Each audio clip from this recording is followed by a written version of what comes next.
My dad, my grandpa, my grandma, my aunt, my uncle, and my other uncle were all educators. So naturally, as a teenager, I was like, there's no way I am going to become an educator out of all of this.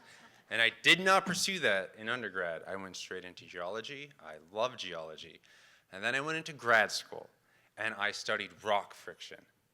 Talk about making a difference in the world, studying rock friction, right? I was at Columbia, as Carmen said, and part of the nice thing about that was that Columbia was rolling out the next generation science standards. There were people there that were working on it, and I had nothing to do with it. I was in the background working on a computer, and I was listening to somebody that was doing climate work there, and they had said, there's no one from our institutions going into public education, and if we're ever going to make a difference about our changing climate, we need people from here going in. And it made me think, that's right. What could I do in the world with rock friction? Nothing. So I did decide at that point, and I did think back to my dad's work. My dad, great guy, but his work was in something I know nothing about, and I still can't do, which is woodshop.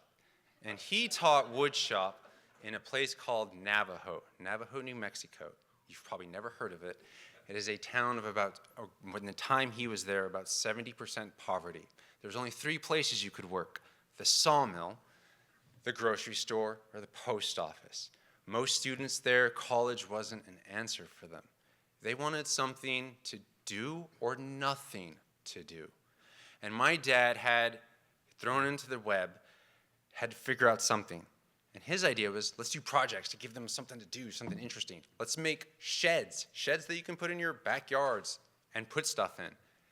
But these students saw the sheds as places for their grandparents to live. They built them in his woodshop class, and they said, my grandma would love to live here. And all of the students in the school suddenly found it like, our grandparents would love to live in this. There was meaning to the work that they did in his class. And it was something that I thought of when I was looking at what I was finishing in grad school, when I wanted to go into education.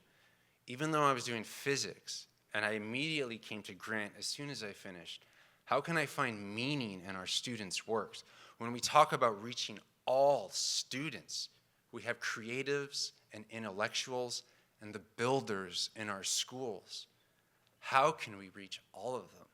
And so I really thank Twin Rivers for letting me have the ability to play in my physics class, where it's not all physics in college, people like Carmen that are doing great things, and she's going to be someone that institutes change in her community.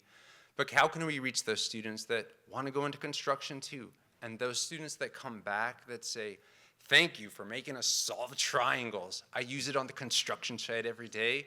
Those are just as rewarding to hear, because they're the people in our community also making the difference, and they're proud of where they came from. So thank you, Twin Rivers, and I hope all of you teachers here, congratulations to all of you. I hope all of you are looking for meaningful work with your students, and I know you're all doing it every day. Thank you.